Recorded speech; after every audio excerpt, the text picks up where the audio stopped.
Tu as son carnet de santé, hein? En près de 40 ans, Pierre Lécluse a suivi et soigné plusieurs générations dans cette petite commune du Nord. Cela fait maintenant 4 ans qu'il peut prendre sa retraite. Mais faute de successeur dans cette zone rurale, il continue. Pas question pour lui d'abandonner ses patients. Je rappelle qu'il y a suffisamment de médecins en France, mais ils sont mal installés. Je vais prendre un exemple simple, l'ophtalmologie. On va à Nice, on trouve un ophtalmo en moins de 8 jours. On va à Boulogne-sur-Mer, on le trouve au bout d'1 an.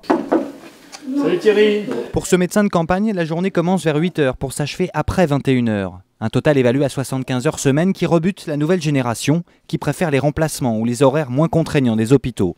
Résultat, les délais s'allongent et les patients se sentent abandonnés.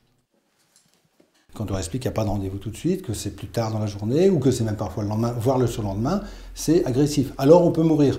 Non, on fait ce qu'on peut. Tous les médecins de campagne sont réduits au même problème. On essaye, mais on est des êtres humains comme les autres.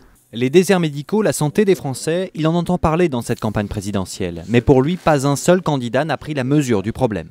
Dans cette campagne, pour moi, c'est la cacophonie. Tout le monde dit n'importe quoi. On n'interroge pas la base, on n'interroge pas le peuple. Les gens savent pertinemment, ils savent qu'ils perdent leur médecin traitant, ils savent qu'ils vont devoir faire des kilomètres. On a les gens tous les jours qui nous expliquent ça tellement simplement, clairement, on ne peut pas comprendre que les hommes politiques nous disent n'importe quoi. Pierre Lécluse prendra à son tour sa retraite, sans savoir ce que deviendra son cabinet. Dans la commune voisine, les 2 médecins partis n'ont jamais été remplacés.